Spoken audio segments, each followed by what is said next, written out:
नमस्कार विद्यार्थियों।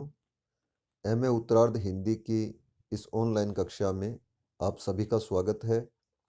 इस वीडियो श्रृंखला में हम द्वितीय प्रश्न पत्र आधुनिक काव्य के अंतर्गत साकेत नवम सर्ग की व्याख्या पर बात कर रहे थे। अब तक हम 16 भाग पूरे कर चुके हैं।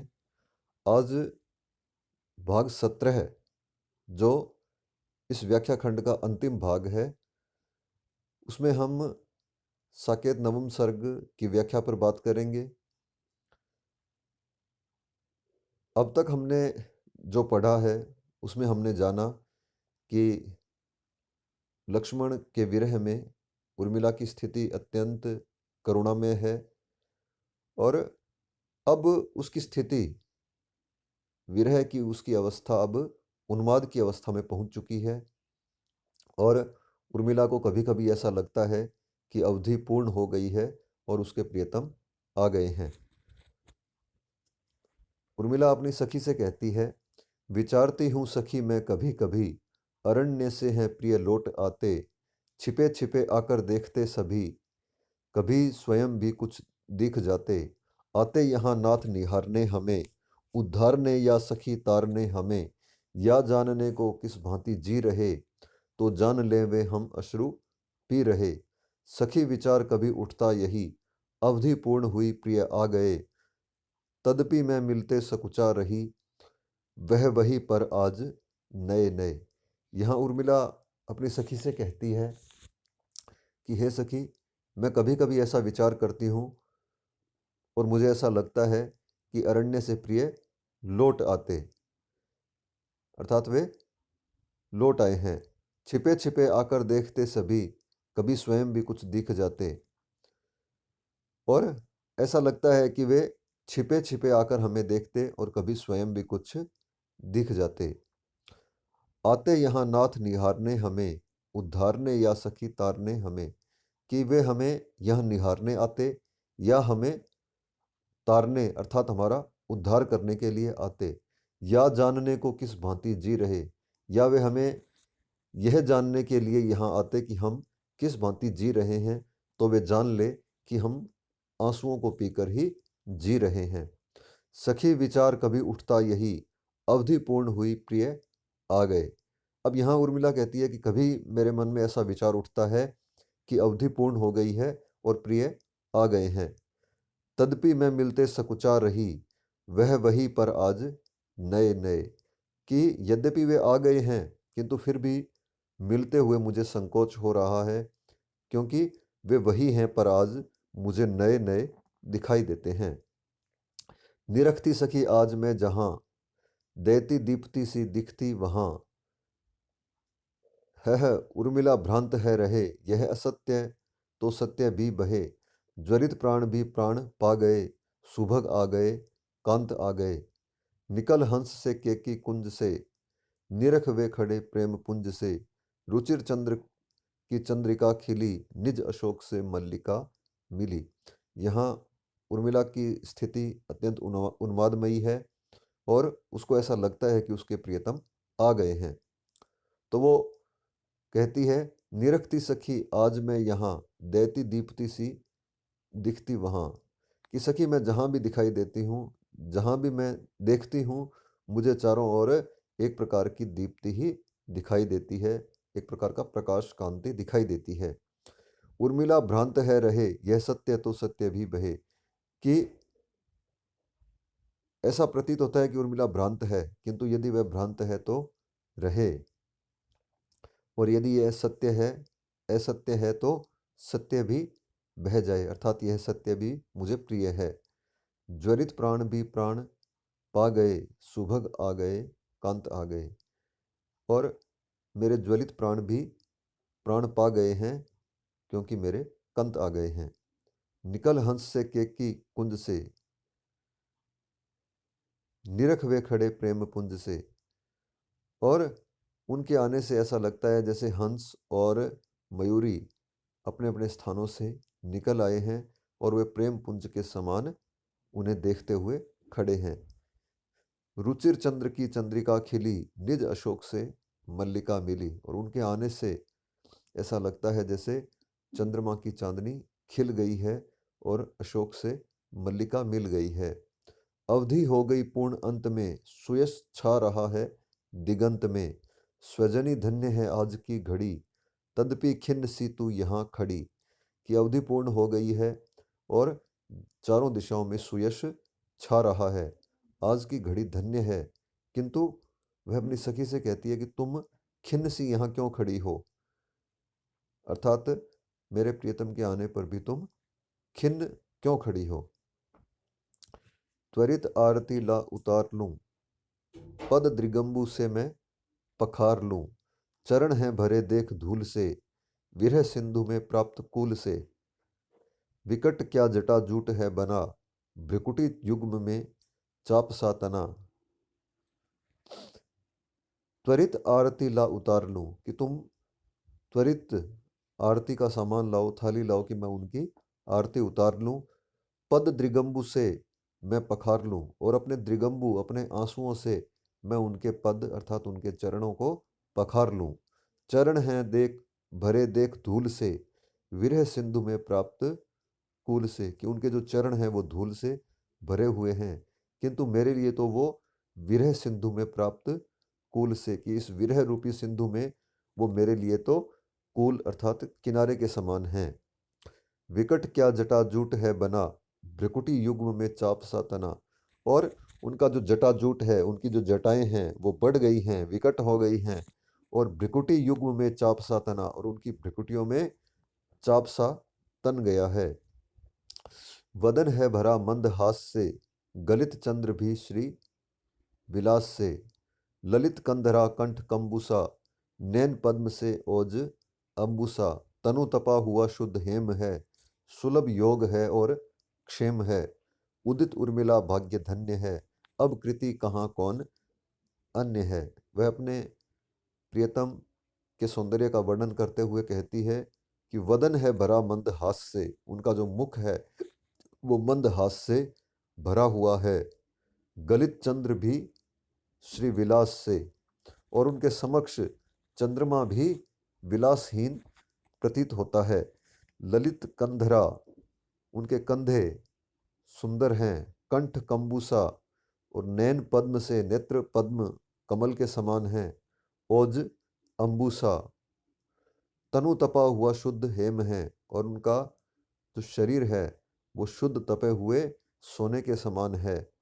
सुलभ योग है और क्षेम है। उदित उर्मिला भाग्य धन्य है, उर्मिला धन्य भाग्य है, उसका भाग्य धन्य हो गया है। अब कृति कहाँ कौन अन्य है, कि उर्मिला के समान अब कृतार्थ हुआ और कौन है।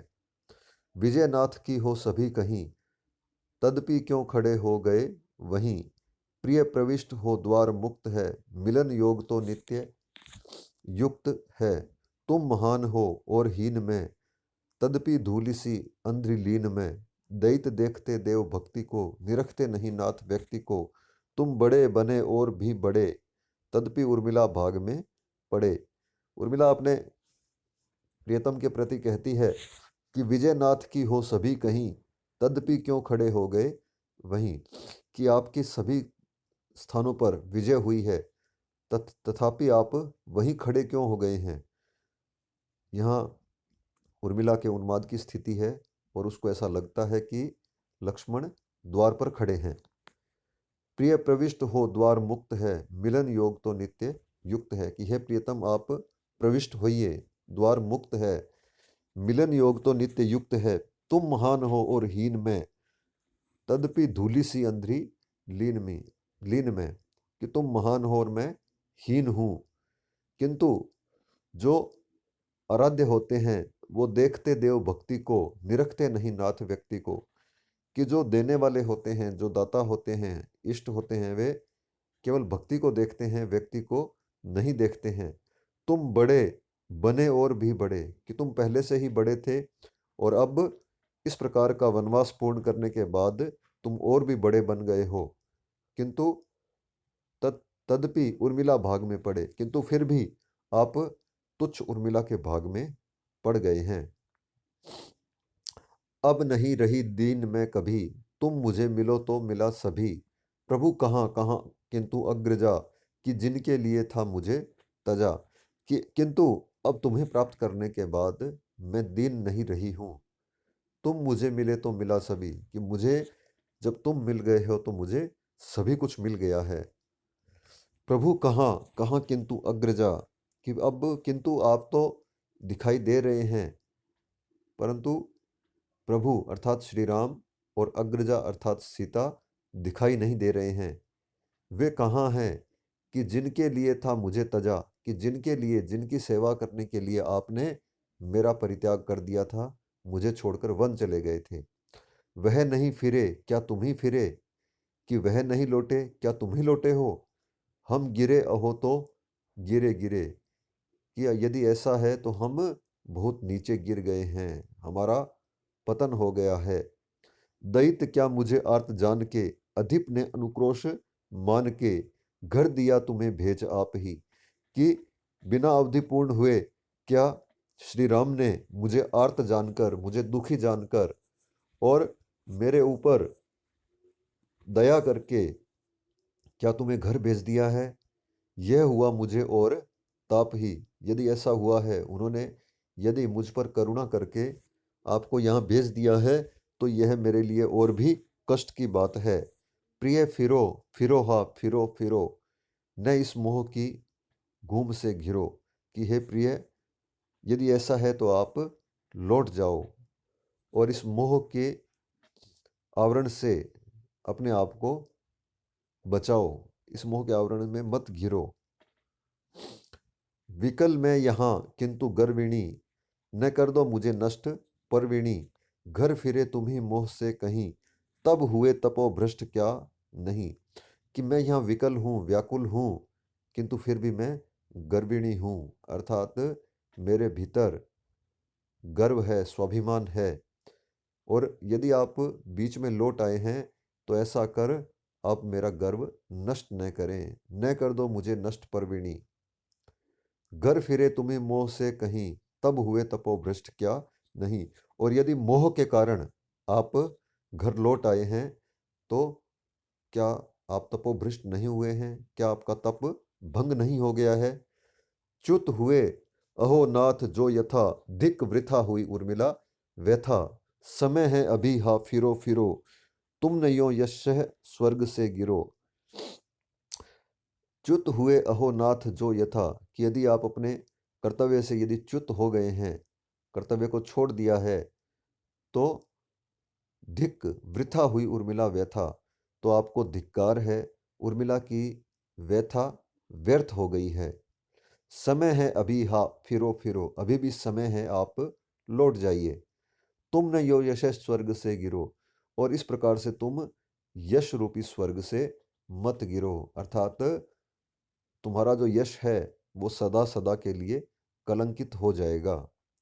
प्रभु दयालु हैं लौट के मिलो, न उनके कुटी द्वार से हिलो, कि प्रभु दयालु हैं, श्री राम दयालु हैं, तुम लौट कर उनसे मिलो, न उनके कुटी द्वार से हिलो, और जाकर उनके कुटी द्वार से हिलो नहीं, अर्थात उनके, तुम्हारा जो कार्य है उनकी कुटी के द्वार पर जो एक सेवक के समान तुम खड़े रहते हो, वही कार्य तुम्हें करना चाहिए। दिक प्रतीति भी कीन नाथ की, पर न थी सखी बात हाथ की। प्रतिविधान में क्या करूं बता, इस अनर्थ का भी कहीं पता, कि मुझे धिक्कार है कि प्रतीति भी न की, प्रतीति भी की न नाथ की, कि हे सखी मुझे धिक्कार है, मैंने अपने आए हुए स्वामी की प्रतीति भी नहीं की, उनसे प्रेम भी नहीं किया। पर न थी सखी बात हाथ की, परंतु सखी मैं क्या करूं, मेरे हाथ की बात नहीं थी। यहाँ उर्मिला को लगता है कि लक्ष्मण को वह लौटाकर उसे पश्चाताप भी होता है। प्रतिविधान में क्या करूं बता, कि मैं प्रतिविधान क्या करूं, किस प्रकार से प्रतिरोध करूं, तुम मुझे बताओ, इस अनर्थ का भी कहीं पता।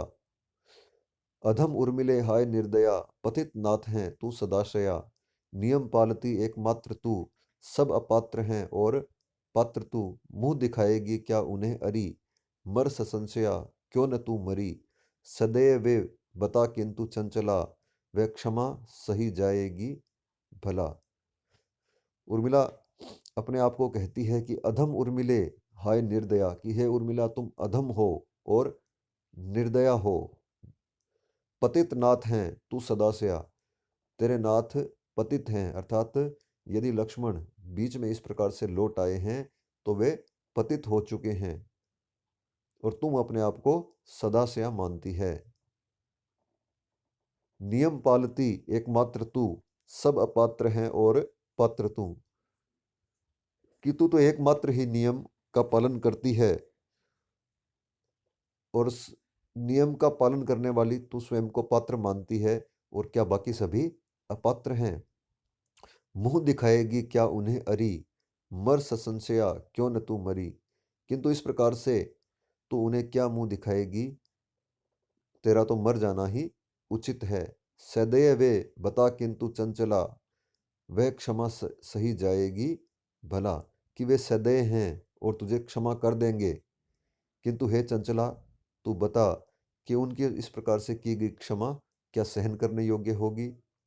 बिसरता नहीं न्याय भी दया, बस रहो प्रिय जान में गया, तुम अधीर हो तुच्छ ताप में, रह सकी नहीं आप में, न उस धूप में और मेह में, तुम यहीं तुम रही यहाँ राजगेह में, विदित क्या तुम्हें देवी क्या हुआ, रुधिर स्वेद के रूप में चुआ, विपिन में कभी सो सका न मैं, अधिक क्या कहूँ रो सका न मैं। यहाँ उर्मिला स्वयं ही कभी लक्ष्मण बन जाती है और कभी उर्मिला के रूप में बात कहती है।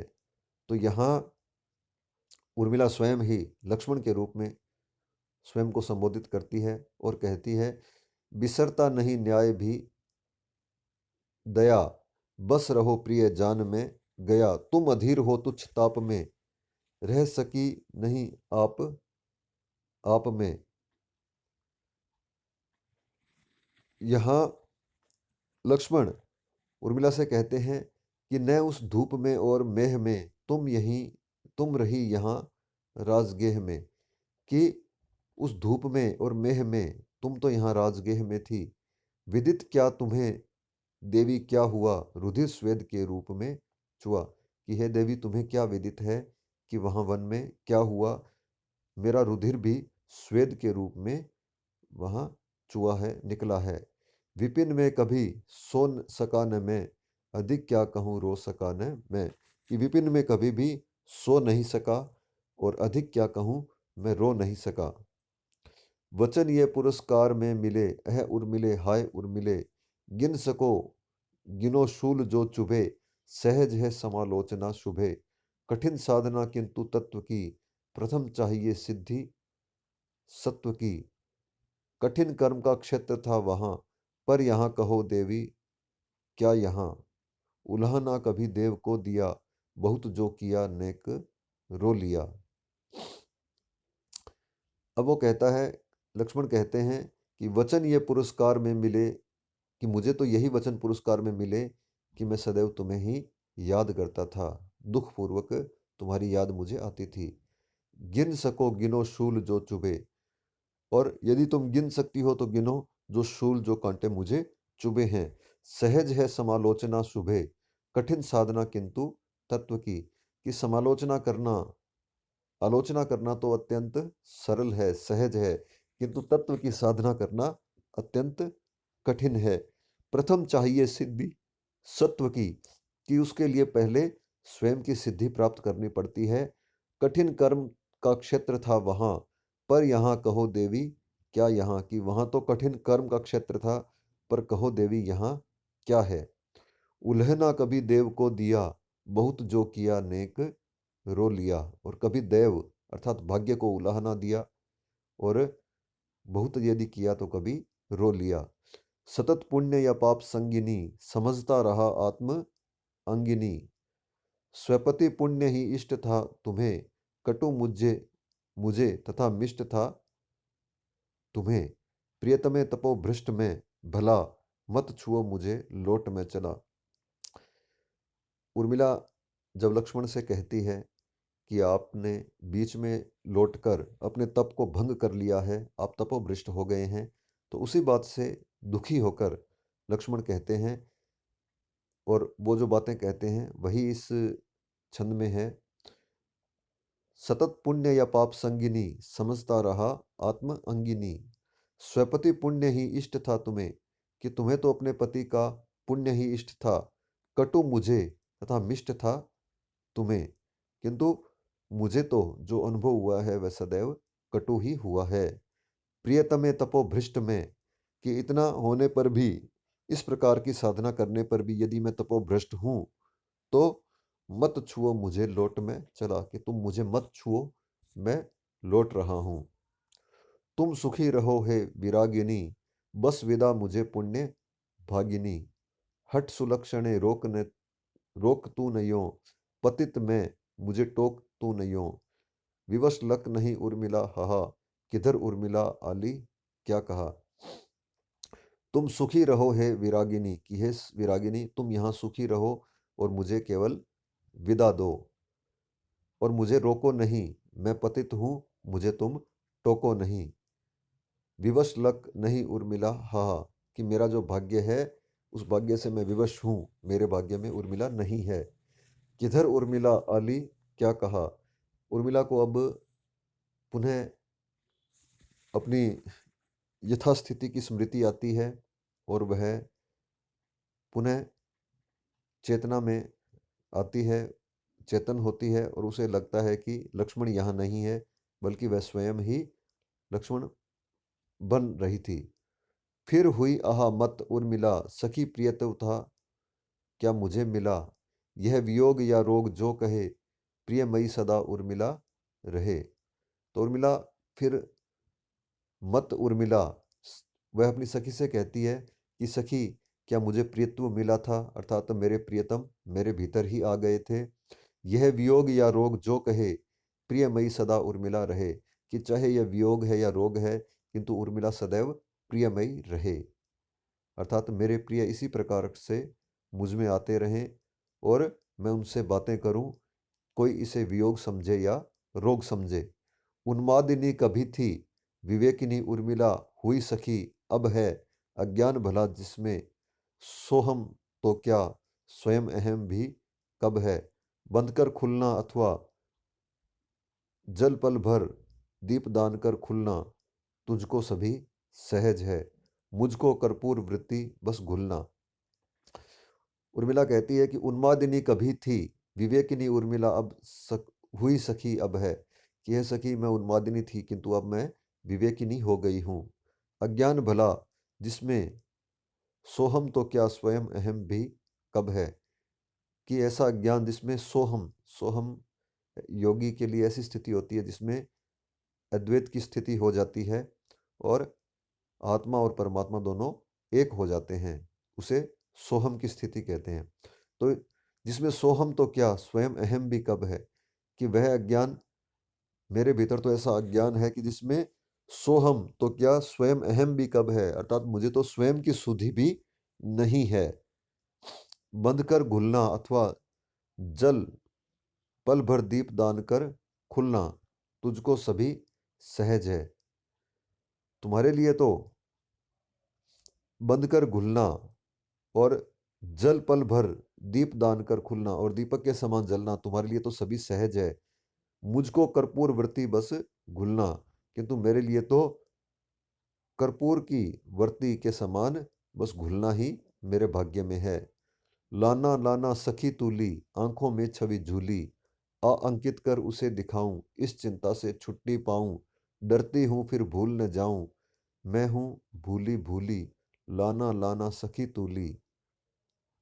जब जल चुकी विरहिणी बाला, बुझने लगी चिता की ज्वाला, तब पहुंचा विरही मतवाला। सतीहीन क्यों सूली, लाना लाना सखी तूली। यहाँ ये गीत है। उर्मिला अपनी सखी से कहती है कि हे सखी तुम तुलिका लाओ, मेरी आंखों में जो छवि अंकित है, अर्थात मैंने अपने प्रियतम की जो छवि देख ली है, उस छवि को मैं तुरंत अंकित कर दूं, और मैं डरती हूं कि मैं बाद में भूल न जाऊं। जब जल चुकी विरहिणी बाला, बुझने लगी चिता की ज्वाला, तब पहुंचा विरही मतवाला, कि जब विरहिणी बाला जल चुकी और उसकी चिता की ज्वाला पहुंची, ठंडी होने लगी, तब उसका विरही मतवाला पहुंचा। अर्थात यहाँ उर्मिला के विरह का अत्यंत कारुणिक वर्णन है और उर्मिला को लगता है कि मेरे जीवित रहते हुए मेरे प्रियतम आएंगे भी या नहीं। सतीहीन ज्यों शूली, लाना लाना सखी तूली। झुलसा तरु मरमर करता था, जड़ निर्झर झरझर करता था। हत विरही हर हर करता था, उड़ती थी गोधुली, लाना लाना सखी तूली। ज्यों ही अश्रु चिता पर आया, उग अंकुर पत्तों से छाया। फूल वही वदनाकृति लाया, लिपटी लतिका फूली, लाना लाना सखी तूली। सिर माथे तेरा यह दान, हे मेरे प्रेरक भगवान। अब क्या मांगू भला और मैं, फैला कर ये हाथ। मुझे भूल कर ही विभु वन में विचरे मेरे नाथ।